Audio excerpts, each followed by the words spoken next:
Hey, deserving listeners, it's time to continue watching Darcey and Stacey. Let's watch. Hey. Oh, you guys look nice. Gloria? Good. All right, so Darcey and Stacey have committed themselves to the mission of confronting Georgi, as they put it. So if I were there, or I was her therapist, I would say, Darcey, what's the goal? What are you hoping for? Because I don't think she is clear on her goal. If the goal is to confront, then that's not exactly very differentiated or mature or helpful. What I would imagine, if we could really boil it down to its core foundation, Darcey would say, well, I really just want to know if he actually loves me or not. Because even if he is a mooch or something, if he loves me, then that's okay. I'm fine being with a mooch as long as he loves me. But when someone mooches, then I wonder if they really do love me. So the central question is, does he really love me? Is he actually loyal? Is he dedicated to this relationship? Is he true? When he says he loves me, is that honest? Can I trust that? Because all the other things I would imagine to Darcey don't really matter. Spending money on him being a quote-unquote princess, even him wanting to always get his way, which is questionable, but we'll believe Octavia on that one, then those are things that just happen in relationships. Every partner has problems, believe me. So, but the central question is, does he actually love me? And are we actually going to be together forever? And does he love me for who I am? He has said as much, but who knows, right? So if she could boil it down to that core foundation, then she could approach it with a differentiated stance of, okay, I know what I'm after, but I don't think she's going to know what she's really after, and she's just going to blast him, trying to catch him on something. He's going to get defensive, and then it's going to blow up in everyone's face. Now, if she were to be differentiated and were to enact her goals in this moment and really understand what she's after, which is a valid question, and you know me, I talk about this all the time, that if you're not asking your spouse once a week, once a month this question, then you're suppressing your needs. The question of, how much do you love me? Do you love me? Reassure me that you love me because I'm feeling insecure. If you're not asking or getting some kind of message out there of, please indicate that you're in love with me, or please indicate that you're with me, either verbally or physically or non-verbally, there has to be check-ins like this all the time. Then, like I said, you're suppressing your needs. So there's nothing wrong with asking that. But the thing is how can Georgi in this moment demonstrate that he does love her?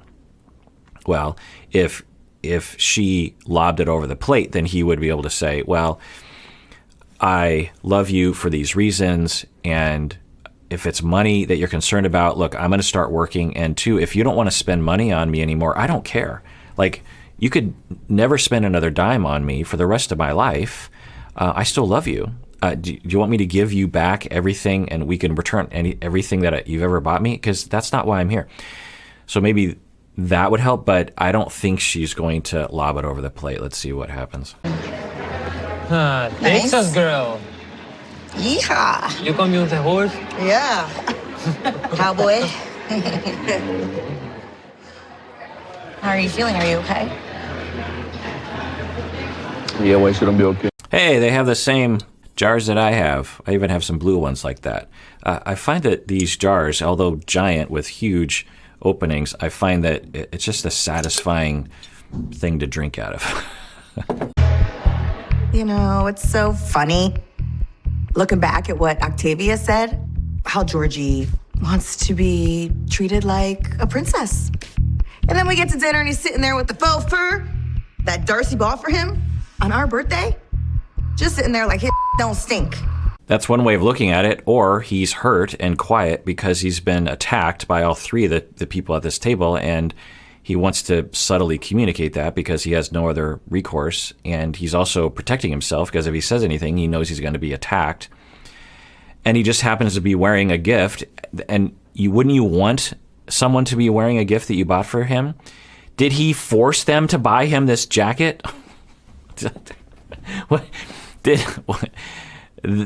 You know, maybe he asked for it, but they didn't have to buy it for him. Aww. That's love. So, do you love me? College. I'm asking you. Of course I love you. Okay, so she actually did say something from the core of it, so I'll definitely commend Darcey on that one. Hopefully they can sort of stay in that zone. I'm not encouraged by his response, but I understand. I think he's in that mode where he's hurt and quiet and avoidant, perhaps.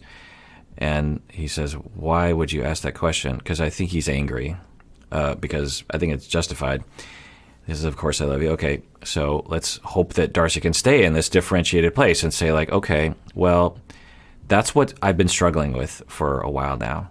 And maybe that's on me. I've been hurt a lot. And is there anything more you could say right now or do that could really, convince me that you love me? Because I'm really worried that you don't. Let's see what she says. Sometimes I don't always feel like you do, but do you like me as a person?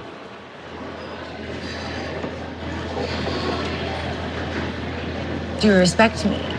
So if I don't like who you are, why should I be with you? So she is kind of lobbing it over the plate, honestly, and I think because he's in a bad place, which is maybe what Octavia was referring to, he is being obstinate. So she was planning on confronting him, but she's actually not in an aggressive way or even accused. She really is making it easier for him. I think it's justified for him to be cold and shut down given the way he's been treated, but this isn't helping Georgi. Rise to the occasion, shake it off, tell her, yes, of course, I love you, I like you. I think if you could say those things, then we could maybe put this to rest. I'm just asking you simple questions. Should be easy to answer. Do you even know if you're divorced? Is it finalized? Did you see the papers? If I'm not divorced, I'm not going to tell I'm divorced. It don't make no sense. Was it like things an you're talking email? about. Was it documents that were mailed? Did you get divorced before? So I understand where he's coming from. He's like, I'm constantly being questioned for everything I say and everything I do. And if you can't trust me, if we're every day we're going to wake up and we're just going to wipe the slate clean as if I haven't demonstrated that I love you, if I haven't told you all these things, then I don't know what to do. I'm exasperated because it's like every day I have to convince you with all of my heart that I love you when it's exhausting. I want you to trust me on some level and internalize it and believe me. And if you're not going to believe me, then I don't know what to do. So I think he's coming from that place, but I think she is, there's so many other ways she could be responding right now. It's like, yes, of course I love you. And yes, I like you for who you are. Let me tell you 5 of the things I love about you. And yes, I am divorced. Here's what I did. Let me show you the paper. I'll show you the papers when I get home. If he just said something like that, I'm guessing this won't escalate. But as it is, I think it will. Yeah, and I had a document, a final decree. So stop questioning, then make If I want to question, I should be allowed to question. One thing our dad always taught us is there is no such thing as a stupid question. And there's never a time where then I feel like... no stupid question. Look for the answer in yourself because you already know the answer. Right. That's what he's saying is, yeah, there's no stupid question, but look inside of yourself for the answer because you already have the answer. I've already answered these questions. I'm not going to be an interrogated criminal in the, so stop asking me all these questions. Now, I'm worried about this conversation. And we saw her today.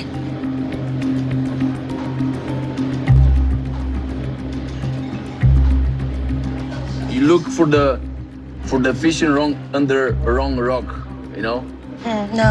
You want me to go Tom and Jesse and hear, expecting to hear good stuff from them. You ask That's okay. That is a valid point. I mean, that is a valid point. Again, I'm biased towards Georgi. I just have to admit it, but I will say that that's a valid point. So for Georgi to say, okay, by your definition of what's ethical, how about I reach out to Jesse? And how about I just believe everything he told me? Do you think that's an accurate representation of who you are? How about I call Tom and just believe everything he tells me? So for you to go to Octavia and just believe everything she tells you is not a accurate picture of me. That's a valid point. Now, on the other hand, is he trying to hide something? Is there shadiness? I don't know. By meeting my ex-wife behind my back, I don't know what Octavia told her, but I'm sure half of this it can be She made some things clear, and it made sense. She did say that one time you guys were working on your computer, and she saw the Sugar Mama website. All right, this is, I think, absolutely legitimate question to bring up, and Darcey's just bringing it up. She's like, this is what she told me. So Georgi, rise to the occasion. Now, let's say that he's guilty. Let's say he says, well, yeah, I was on that website, and at the time, me and Octavia, we weren't doing well. And by the way, this requires Georgi to be a lot more self-disclosing, which I don't think he's comfortable with, because I think he is on the avoidant side of things. And for the record, people are on the avoidant side of things because they learned when they were young to be disclosing actually would harm them. And he could say, well, yeah, I was. And yeah, at the time, I thought, wouldn't it be nice if I could just, because I was really struggling with my bills, and I just thought, wouldn't it be nice to fall in love with someone who had a lot of money? I wouldn't have to worry about my bills anymore. And to be honest, when I first met you, I kind of thought the same thing, but that doesn't mean I don't love you, honey. I am kind of a princess. I do like a lot of things, but that doesn't mean I don't love you.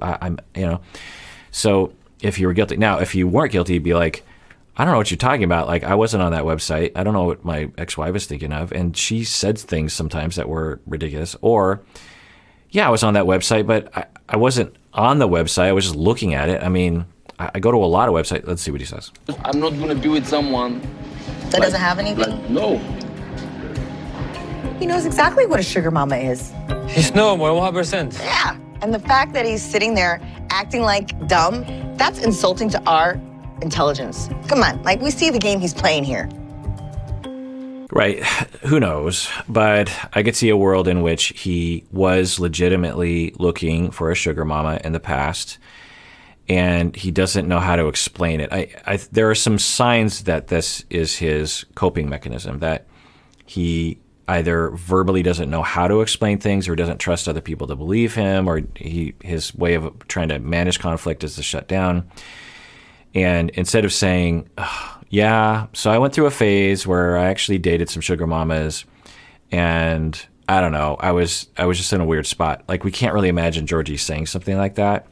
I don't know what was going on. And similar to like Mike and Natalie, with Mike, he would do this as well. You're just like, what's behind the wall?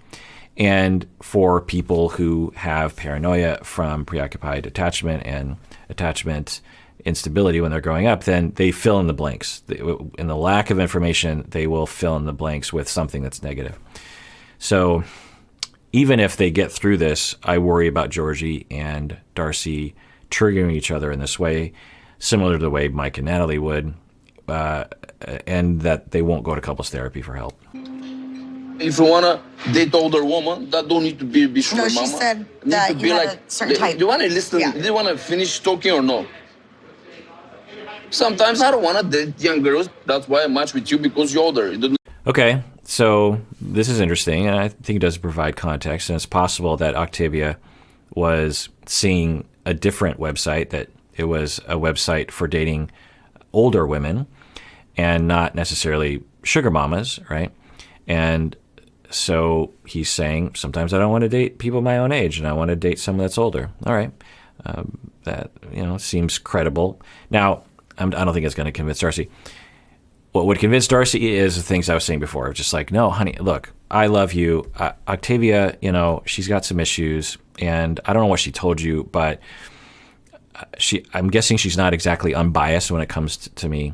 And I'm sorry that I've been shut down. I'm sorry that I've been cold. I'm sorry that I've been quiet lately. I don't, something along those lines. Let's see what he says. You need to be like, if you're older, you need to be sugar mama or something. No. I get that, but at the same time, I feel like I deserve better than this. All I ever really wanted was love, trust, and honesty.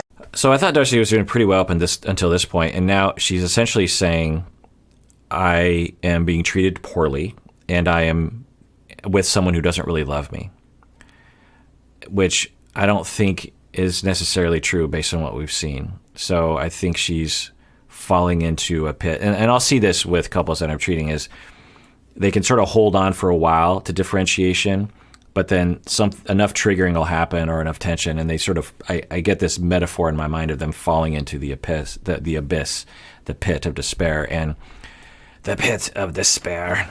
And I think that Darcey has done that, and it's going to be hard to pull her out of that. I just want him to be honest and open with me. And if he can't, I don't know if I'm in the right relationship. Now I just feel like I have to take this off for now.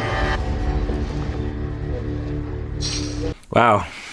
Speaking of Mike and Natalie, right? So, okay. It's Darcey's choice. It doesn't bode well for their relationship, and I had so many high hopes for them, for Darcey's sake, mainly. So, all right. I'm ready for a forever love, Georgie, and I'm not quite sure if you are. I know what my heart is telling me, and it's saying I need to take it off for now. Whatever it makes you better. Good night. And it's notable that Georgi doesn't really attack back. Other people in these situations would attack back. Now, like I've been saying from the beginning, who knows about Georgi? Maybe he's a total shady con artist, but it doesn't seem that way to me. And this seems unnecessary and unfortunate.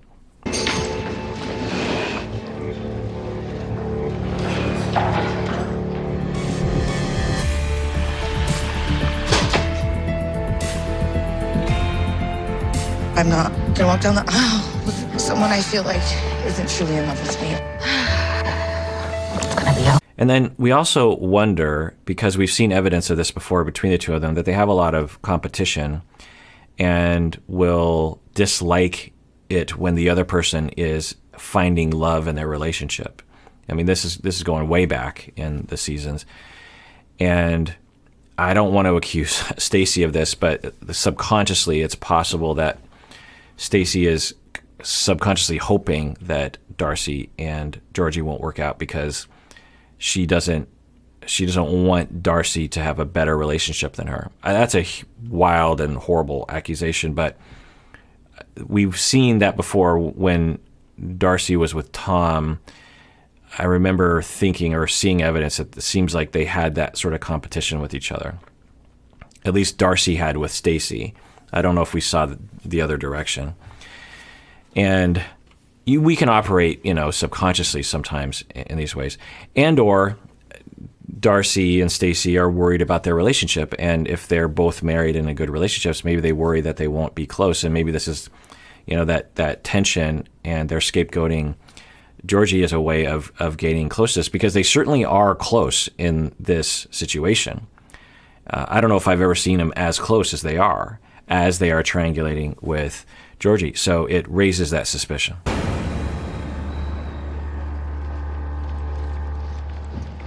All right, well, that does it for that episode of Psychology in Seattle. Everyone out there, please take care of yourself because you deserve it. You really, really do.